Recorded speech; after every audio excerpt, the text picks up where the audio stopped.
been a minute that I've done a Q&A video. You guys have been like, man, RaqC, like, do a Q&A video, especially my Snapchat family. Shout out to my Snapchat family. I was like, you know what? It's about that time because I get so many random questions from you on all my social media platforms. And I say, you know what? It's time. It is time to do a Q&A video. So, here we go. I said ask away, and that's exactly what y'all did.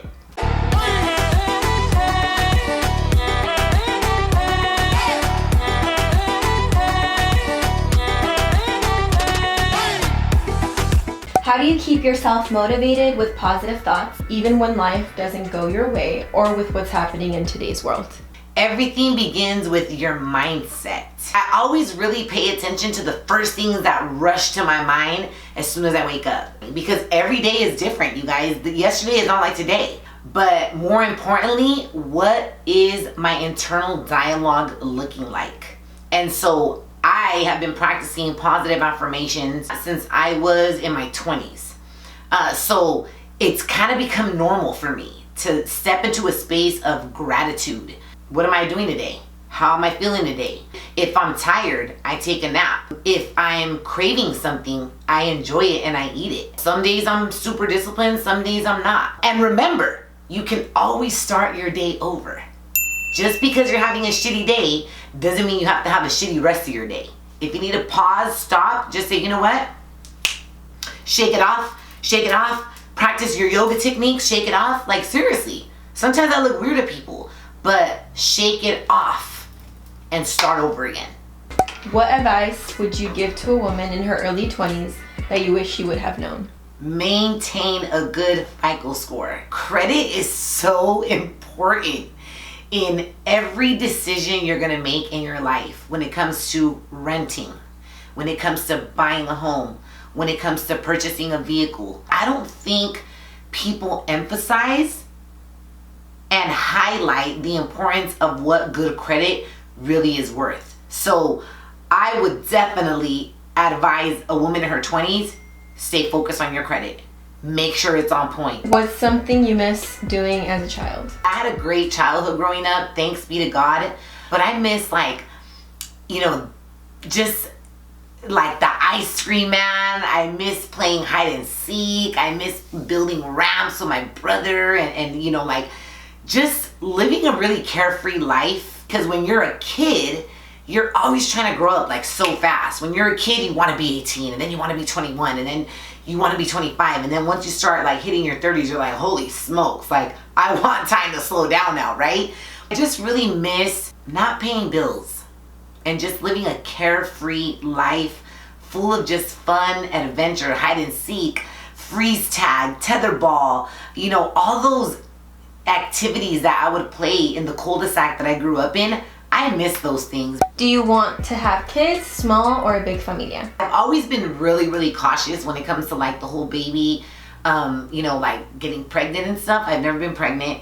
So yes, I do want to have kids. I would love to have my own biological kids. I'm actually starting to consider adopting a kid and then having a biological kid after. There are so many kids that need a loving home. And I have all the love to give to a kid. I in my mind, I wanted like 6 kids, but I would be happy with 4. So is that considered a big family? Yeah, I think it is, huh? How tall are you? I am not that tall. I actually look tall because I'm always wearing high heels, but I'm actually only 5'6".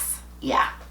So yeah, that's my little secret. I always wear high heels. When was the turning point in your life when you knew what your purpose was? I knew at a young age, being part of the youth group at church and just always wanting to be a leader and finding myself even at a young age in leadership positions. I always knew that I was a great communicator. I always knew that I found myself in positions where I was the one speaking up. Out of the crowd, I would speak up. Out of the crowd, I would raise my hand. Out of the crowd, I would lead. From a young age, I started seeing these tendencies in myself. And I think that once I discovered and I landed my first radio job, and I actually, had my own show, which was in Palm Springs, I realized you're a great communicator, RaqC. I really started realizing when I would go out to the community and I would go out to different places, and moms and families would come up to me and like meet me and like cry because I would hook them up with family 4-packs to theme parks, or just hear them out when they would call the hotline on the radio. I realized like, wow, your voice matters and your voice makes a difference. So it was when I had my own self-realization of my voice. And I'm not just talking about the tone of it, but just like I'm powerful and I'm strong, and I gotta be responsible with that, and I gotta always use my voice. Do women feel comfortable dating men who make less than them? I've dated both. I've dated men that make less than me, and I've dated men that make more than me. Of course, as a woman, you want a man to make more money than you. Of course. Right? Like, it just feels good because this man could spoil you. I've never really been that type of woman that pursues a man based on like his riches and what he drives and everything he has, you know, because I do good for myself.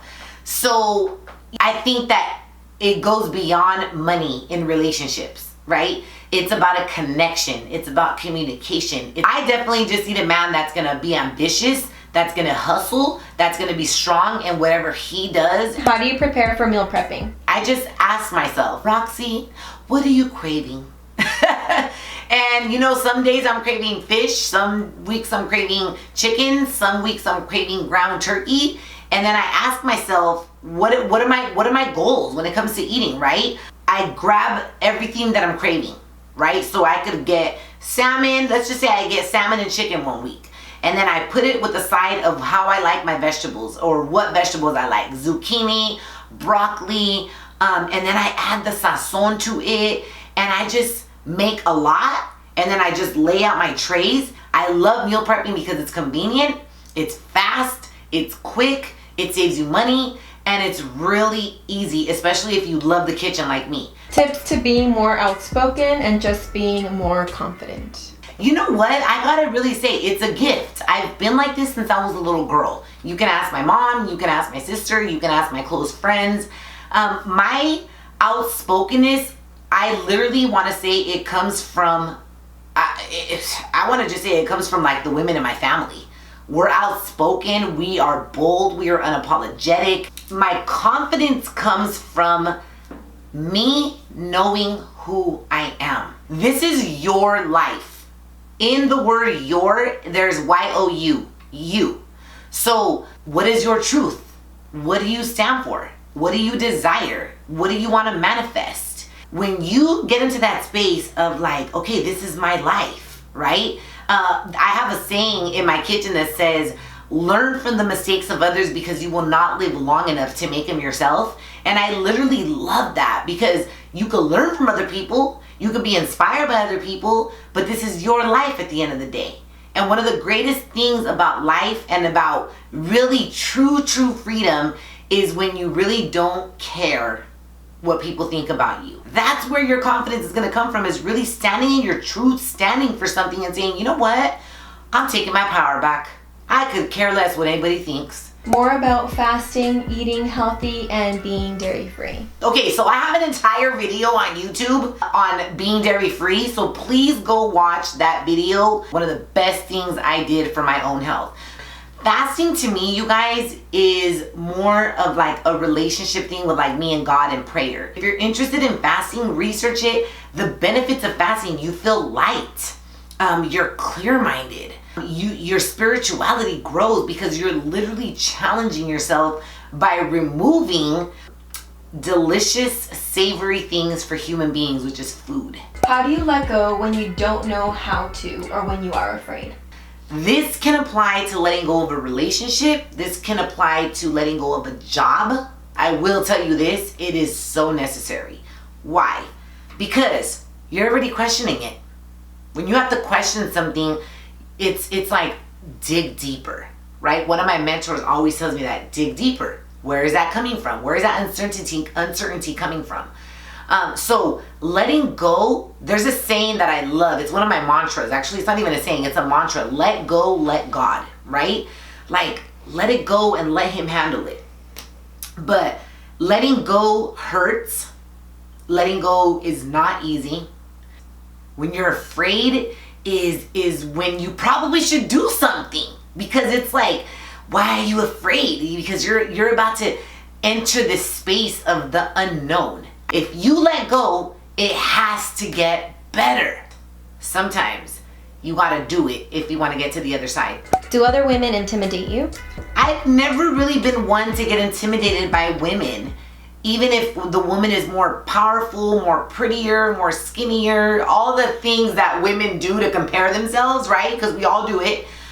I don't think we should, because ultimately we're all on different levels in life. We're all on different journeys. But that doesn't mean that you need to be intimidated by somebody that may be on a higher journey than you, or that may have more knowledge than you, or that may look prettier than you. I love having those conversations like, hey girl, how can we help each other? How can we collaborate with each other? So instead of intimidation, I look at it as collaboration. Oh my God, I hope you guys loved my Q&A session. Thank you to everybody that submitted questions. I'm gonna leave my email in the description box, so you guys can drop me more questions in the comment section for another Q&A session. Thank you guys so much for just liking my videos, for subscribing, for sharing. I love you guys, and I really love creating content for you guys. So thanks again. Give me a thumbs up. I love you, and I'll catch you next time.